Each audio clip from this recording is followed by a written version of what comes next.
इनके जेब में से चौकीदार ने पैसा निकाला। आपके जेब में से, माता जी, आपके जेब में से चौकीदार ने पैसा निकाला।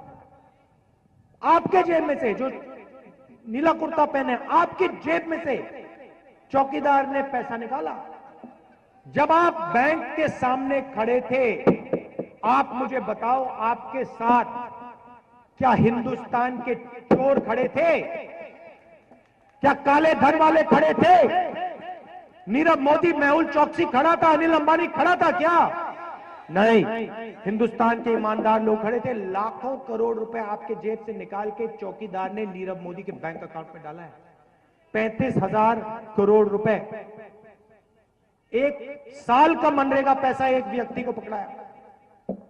फ्रांस का राष्ट्रपति कहता है कि नरेंद्र मोदी जी मेरे पास आए, मुझे कहते हैं कि अगर आपको राफेल हवाई जहाज खरीदना है तो आपको 3 काम करने पड़ेंगे। पहला काम, एचएएल कंपनी को परे कीजिए, सरकारी कंपनी, अनिल अंबानी को कॉन्ट्रैक्ट दीजिए। दूसरा काम, 526 करोड़ का हवाई जहाज मत खरीदिए, 1600 करोड़ रुपए का खरीदिए। तीसरा काम, अमेठी में जो एचएएल की फैक्ट्री है, उधर राफेल हवाई जहाज नहीं बनेगा। बेंगलोर में जो एचएएल की फैक्ट्री है, उधर हवाई जहाज ना बने। हवाई जहाज फ्रांस में बनाइए, क्योंकि 30,000 करोड़ रुपए अनिल अंबानी की जेब में डालने हैं। फ्रांस के राष्ट्रपति ने, मैं नहीं कह रहा हूं भाइयों और बहनों, तिलोई की जनता, फ्रांस के राष्ट्रपति ने कहा कि हिंदुस्तान के प्रधानमंत्री ने इसे ये 3 चीजें बताई, और इसीलिए उसने हिंदुस्तान एरोनॉटिकल लिमिटेड से कॉन्ट्रैक्ट छीना। इसीलिए 126 हवाई जहाज नहीं खरीदी गए, 36 हवाई जहाज खरीदे गए। और इसीलिए हिंदुस्तान में, अमेठी में, बेंगलोर में, शायद तिलोई में राफेल हवाई जहाज की फैक्ट्री नहीं लग सकती। यह है चौकीदार का काम। हम न्याय योजना देंगे, इसके पीछे 2 सोच। पहली सोच, न्याय। नरेंद्र मोदी ने 15 लोगों को लाखों करोड़ रुपए दिया, हम 5 करोड़ लोगों को लाखों करोड़ रुपए देंगे, न्याय। दूसरी बात, नरेंद्र मोदी ने नोटबंदी की, गब्बर सिंह टैक्स लागू किया, और उसका असर आप लोगों को मालूम है। आपके जेब में से पैसा निकला, अर्थव्यवस्था, सिस्टम में से, इकोनॉमी में से पैसा निकला, उन चोरों के हाथ गया, उन चोरों ने पैसा विदेश पहुंचाया। मगर आपके जेब में से जैसे पैसा निकला, आप लोगों ने माल खरीदना बंद किया। कोई शर्ट खरीदता था, कोई पैंट खरीदता था, कोई जूता खरीदता था, आपने बंद किया। जैसे ही आपने माल खरीदना बंद किया, हिंदुस्तान की फैक्ट्रियों ने माल बनाना बंद किया। जैसे ही हिंदुस्तान की फैक्ट्रियों ने माल बनाना बंद किया, फैक्ट्रियों के मालिक ने युवाओं से कहा, देखिए अब आपकी यहां कोई जरूरत नहीं है, क्योंकि फैक्ट्री बंद है। बेरोजगारी बढ़ी। 45 साल से सबसे ज्यादा बेरोजगारी आज है हिंदुस्तान में। चौकीदार का काम। 27,000 युवाओं 24 घंटे में, हर 24 घंटे, अगर आप आज सुबह देखें और फिर कल सुबह देखें, घड़ी को 24 घंटे के अंदर हिंदुस्तान में 27,000 युवाओं ने रोजगार खोया, हर 24 घंटे में। नरेंद्र मोदी ने कहा 2 करोड़ को रोजगार दूंगा, उल्टा 27,000 24 घंटे में खोते हैं। अब हम न्याय योजना लागू करेंगे। जैसे ही आपके जेब में पैसा जाएगा, बैंक अकाउंट में जैसे ही पैसा जाएगा, 6,000 रुपए 5 करोड़ लोगों के बैंक अकाउंट में, 72,000 रुपए साल के, आप लोग माल खरीदना शुरू करोगे। कोई शर्ट खरीदेगा, कोई पैंट खरीदेगा, जूता खरीदेगा, कोई टी शर्ट खरीदेगा, कोई चश्मा खरीदेगा, कोई कैमरा खरीदेगा, जो भी आप खरीदेंगे। जैसे ही आप माल खरीदना शुरू करोगे, हिंदुस्तान की फैक्ट्रियां माल बनाना शुरू करेंगी।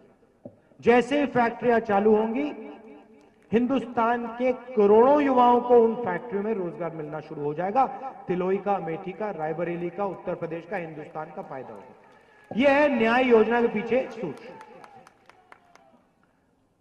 थोड़ा सा मैं युवाओं को डायरेक्ट मैसेज देना चाहता हूं। नरेंद्र मोदी ने कहा 2 करोड़ युवाओं को साल में रोजगार।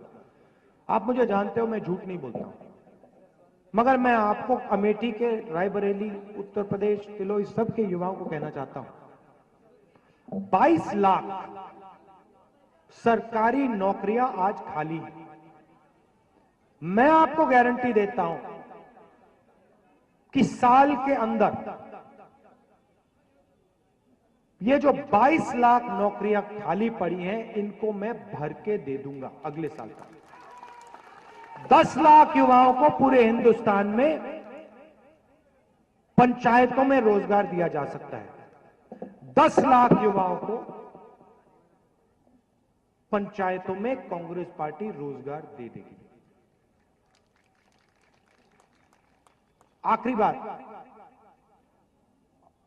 तिलोई का युवा, उत्तर प्रदेश का युवा बिजनेस चालू करना चाहता है, धंधा करना चाहता है, मगर जब भी आप बिजनेस चालू करने की कोशिश करते हो, आपको सरकारी डिपार्टमेंट में जाना पड़ता है।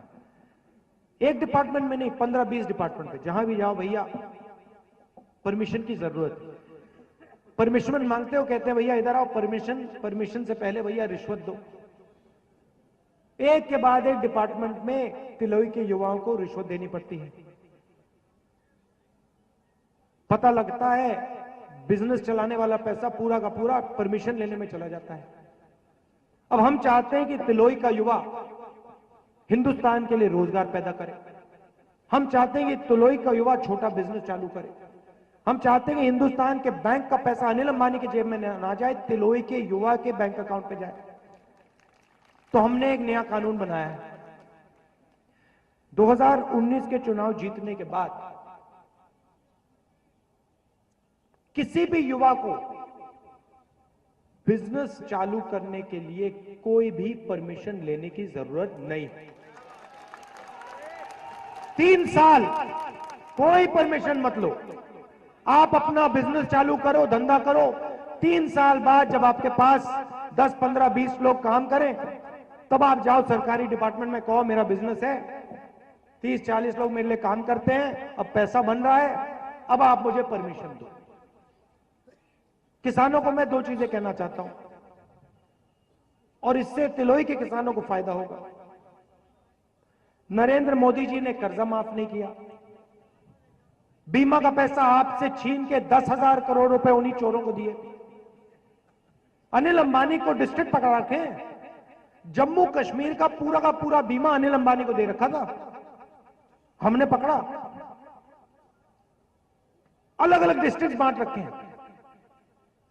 किसान का 1 रुपया कर्जा माफ नहीं कर सकते, उनका 5,55,000 करोड़ रुपए माफ कर सकते हैं। तो हमने निर्णय लिया है, इस साल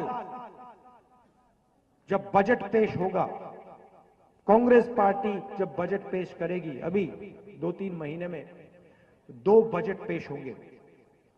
एक बजट पेश होगा नेशनल बजट, हिंदुस्तान का बजट, और दूसरा बजट पेश होगा हिंदुस्तान के किसान का बजट।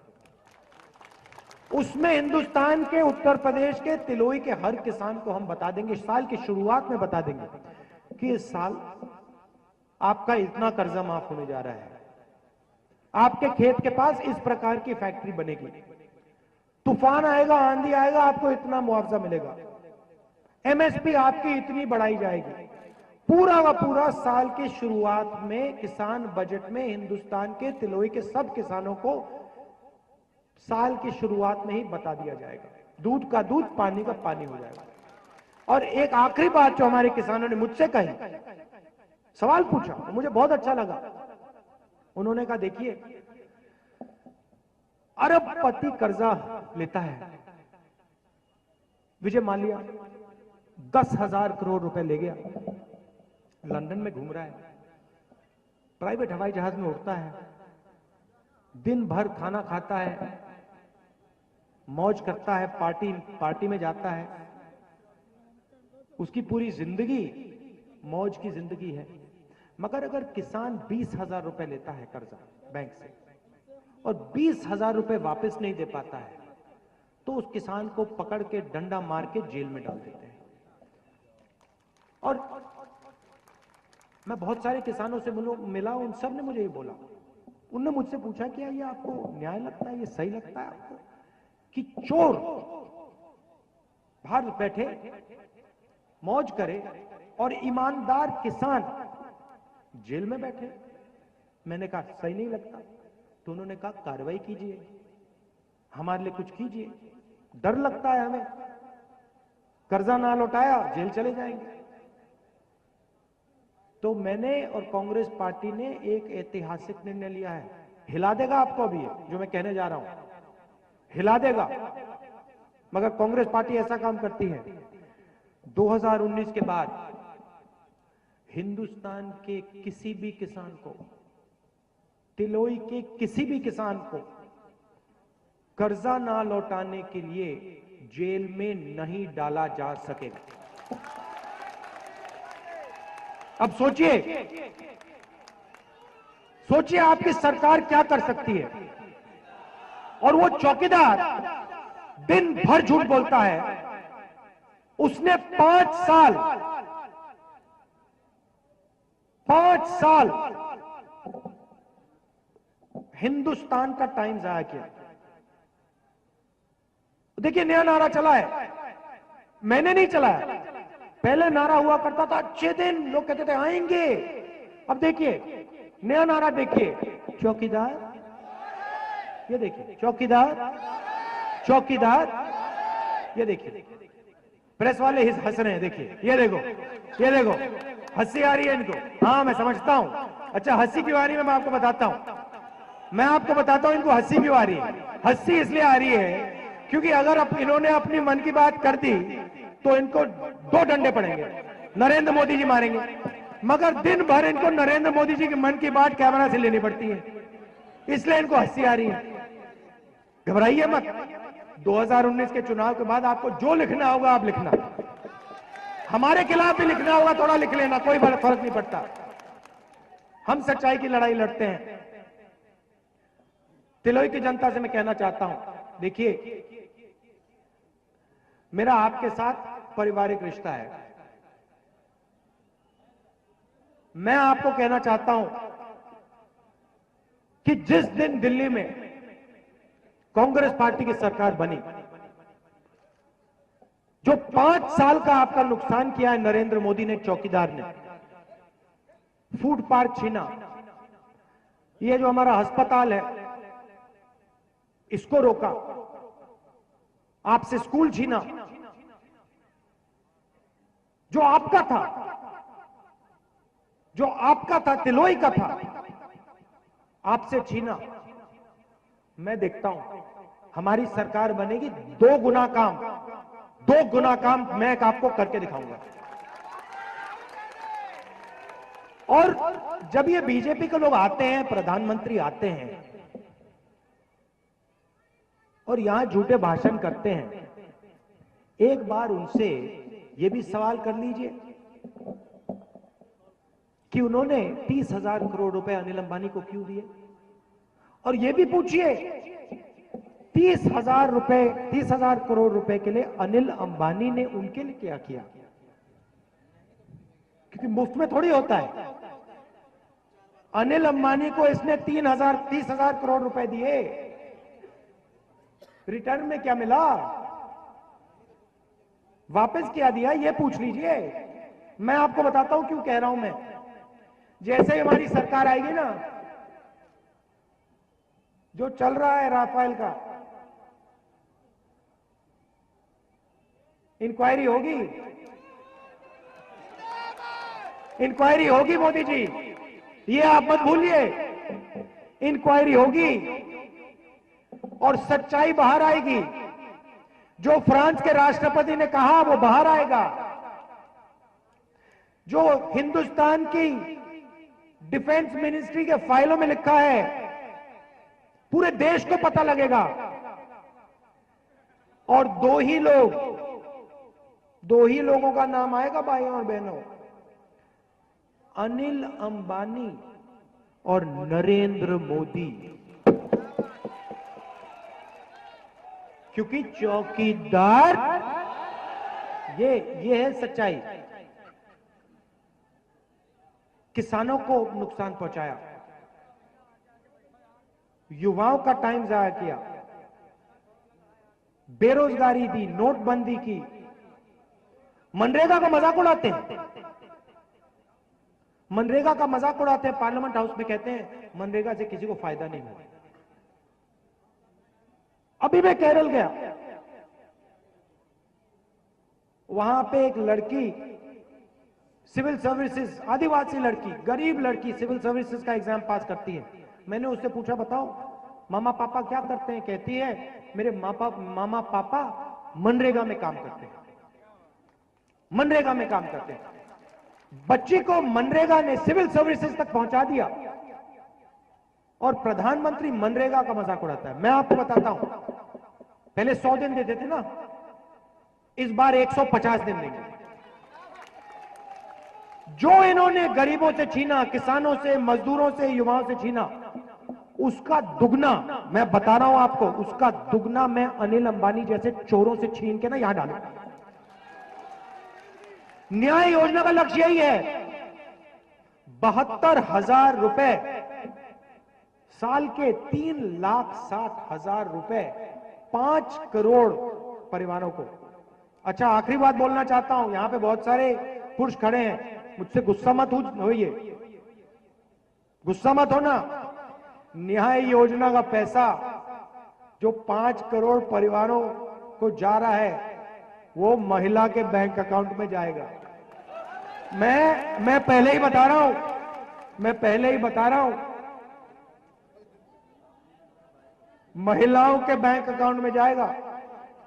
आप महिलाओं से ले लेना पैसा, वो मैं नहीं जानता, मगर जाएगा इनके बैंक अकाउंट में। अच्छा, इनके लिए हम 2-3 और चीजें करना चाहते हैं।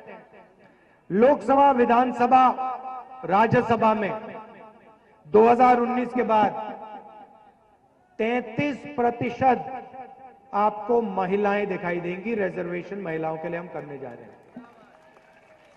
33% सरकारी, नेशनल लेवल की सरकारी नौकरियां 33% महिलाओं को जाएंगी। आखिरी बात, मेरी कोशिश रही थी कि हम अमेठी को शिक्षा का सेंटर बनाएं।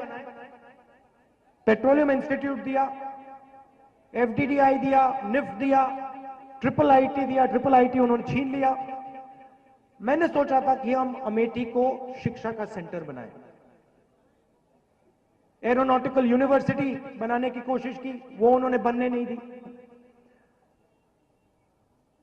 काफी काम हुआ, मगर अभी बहुत बाकी है। मैं जानता हूं आपको स्कूल चाहिए, गारंटी हो जाएगा, मगर मैं वहां नहीं रुकूंगा, मैं वहां नहीं रुकने वाला हूं। मैं आपको थोड़ा समझाना चाहता हूं मेरा प्लान क्या है। मेरा प्लान है कि मैं अमेठी को सिर्फ उत्तर प्रदेश का नहीं, हिंदुस्तान का शिक्षा का सेंटर बनाऊंगा। दूसरी बात, फूड पार्क की सोच थी। फूड पार्क आपने देखा होगा, नरेंद्र मोदी जी ने बाबा